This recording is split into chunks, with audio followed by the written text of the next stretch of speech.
Dear friends in the Dhamma, this is my Dhamma talk about Vipassana or Vipassana meditation. Vipassana is the oldest Buddhist meditation, the oldest meditation system coming directly from the Buddha. Peace comes from within, so do not seek it without. What we are doing in meditation, any kind of meditation, we are looking inside and not outside. We try to understand the workings of our mind and gain wisdom and understanding through this process. So mindfulness is a direct and gradual cultivation of mindfulness, of awareness.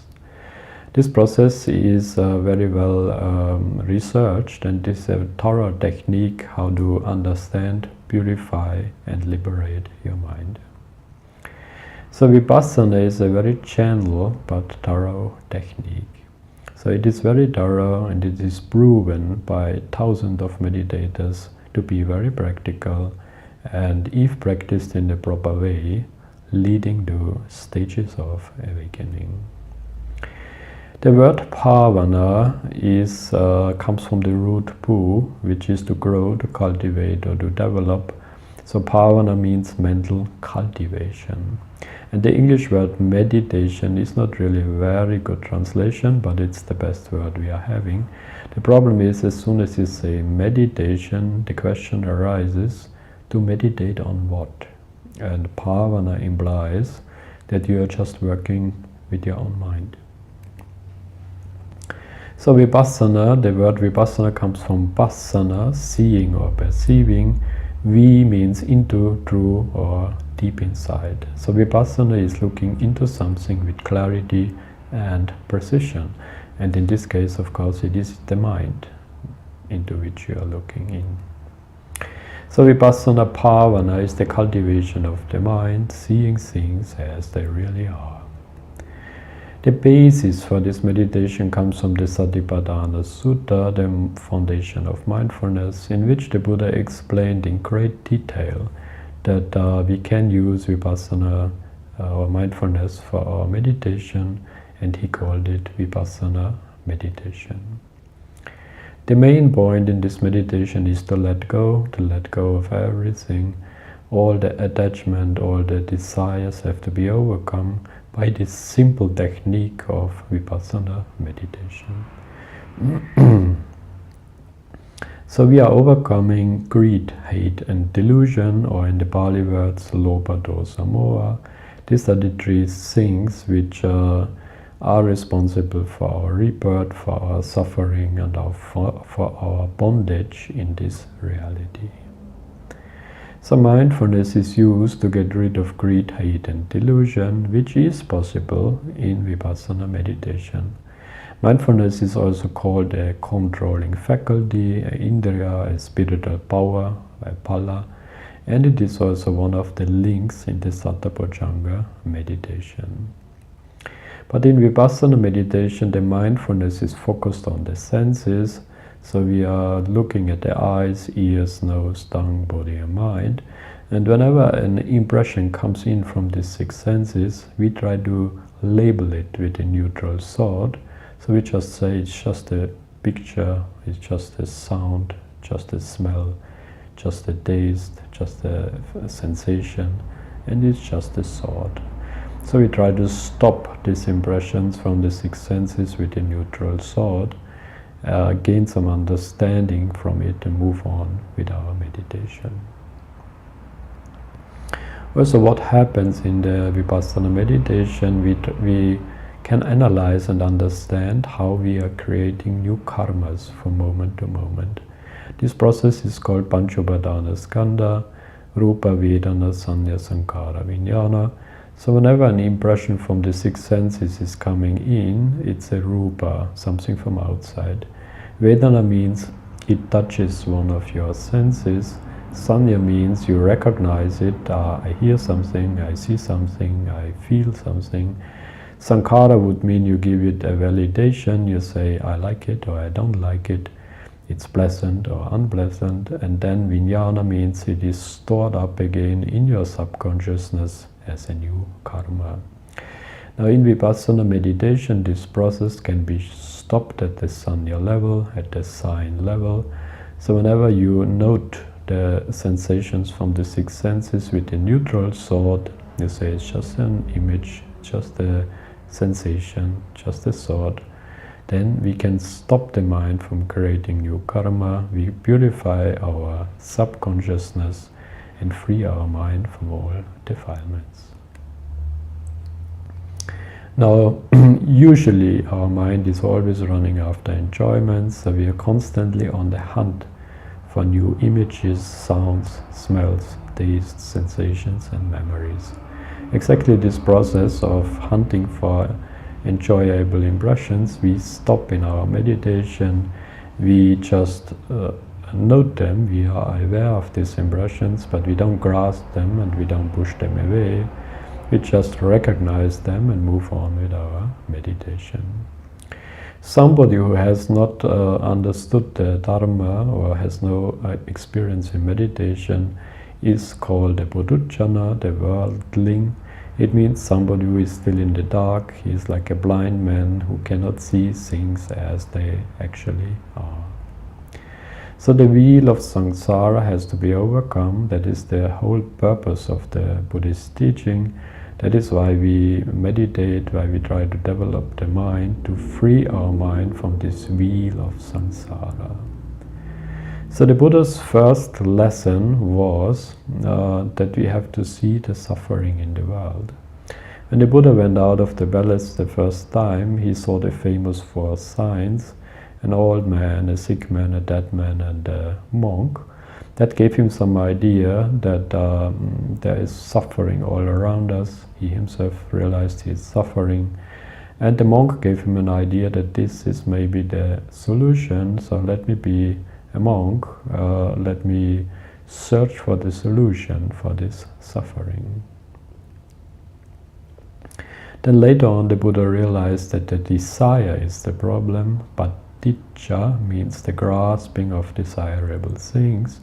He also realized it's not the object we desire, but the desire is already in our mind.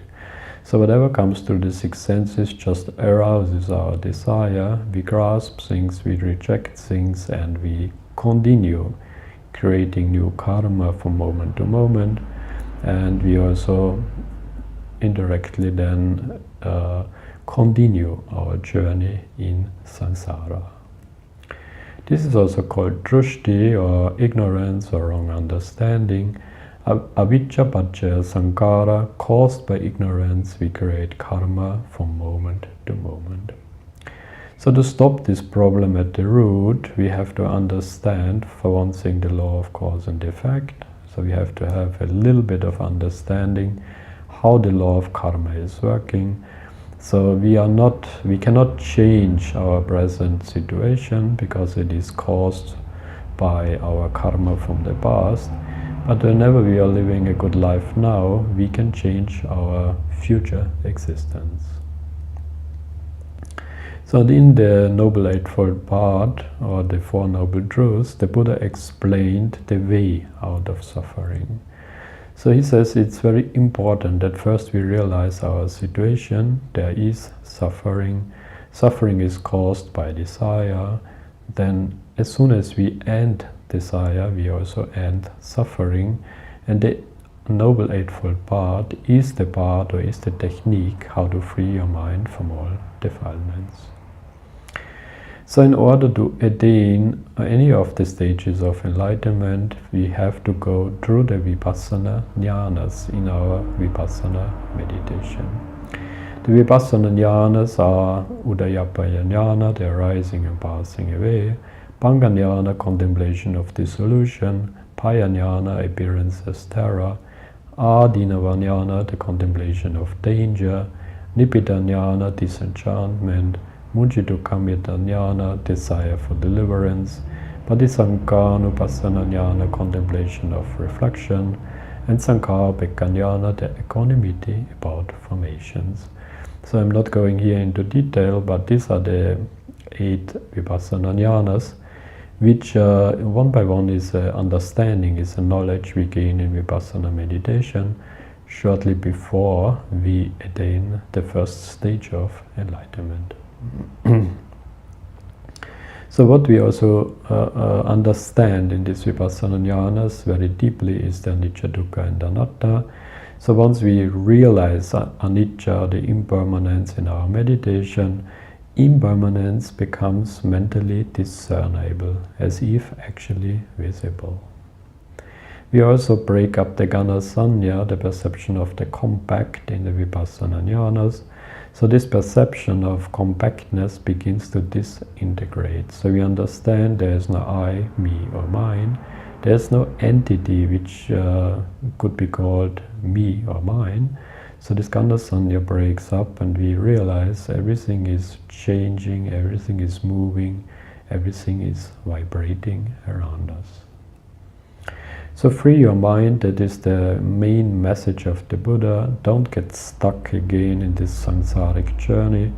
Use the Buddhist teaching, use the meditation, especially Vipassana meditation, to free your mind from all defilements. Albert Einstein says this: if you always do what you always did, you will always get what you always got. Meaning there has to be a change in our life if we expect something to if we expect a change to happen. So we have to change a few things in our daily routine. We have to try to do some more meditation. Something has to change around us if we expect real change in our life. So why is there suffering around us? The Buddha analyzed it to the root, which is tanha, or grasping. So our own attachment leads to suffering again and again. So that is what we should overcome in our spiritual practice. Anapanasati, or the mindfulness of breathing, is a very good place to start with. So we can use the breath for our meditation, use it for developing mindfulness, for understanding of how our mind is working. So we can control, understand and gain wisdom from this technique and free our mind. So the foundations of mindfulness is the Buddha's instruction of how to do mindfulness and how to do Vipassana meditation. In this discourse, the Buddha called it also the ekamakko, which means the only path to enlightenment. Some translate ekamakko as the straight path, but in any case it is the highway to enlightenment. Every path, every street in the world is your walking meditation path by Thich Nhat Hanh. So you can use any place for your meditation, even if you are on a journey, if you go to work, if you go to see your family. Any walking path, any journey can be your meditation path. So the whole thing is about self-transcendence, so you have to transcend your ego and attain higher levels of consciousness. Meditation does work. It is not a system which has been invented yesterday. It is a system which is around for thousands of years. And the Buddha, many holy people, many monks, many meditative lay people have made some progress in meditation and reached higher levels of consciousness.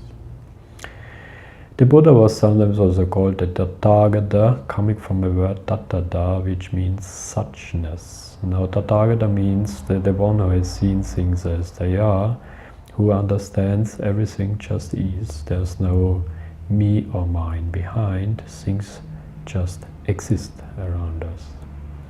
Also, we should notice that human belief is totally irrelevant when it comes to the law of karma. It's also irrelevant when it comes to meditation and stages of awakening. So you can believe in any ideology if you like. As long as you do the meditation technique, it will liberate your mind. So Vipassana is the art of living. It propels us into a different way of life. Once developed in Vipassana meditation, you will live on a higher spiritual level. So direct experience of reality is essential. Know thyself. So the most important thing is to understand yourself, to understand the workings of your mind, to overcome all the defilements, the grasping, the desire, and reach stages of awakening. There is no religion higher than truth, by Madame Blavatsky. Meaning, the truth or the Dharma is contained in any religion, in some more, in some less, but some little Dharma is contained in any spiritual practice. The Dharma is higher than any traditional religion or ideology. You yourself are your own refuge by the Buddha, so nobody else can save you. You can only use this technique of Vipassana meditation to understand your mind, to understand your situation, to clean out your subconsciousness from all the defilements, to get more and more wisdom and understanding, and to reach stages of awakening. So I hope that all of you will use this technique of Vipassana meditation. May you all be well and happy, enjoy your life, become wiser, gain more and more knowledge and understanding. May you be able to move through the Vipassana jhanas and reach stages of awakening. Etang santang etang banitang yadidang sappa samkara samatu sabupadi padinis sakko tanhakkayo virago Nirodho Nippananti.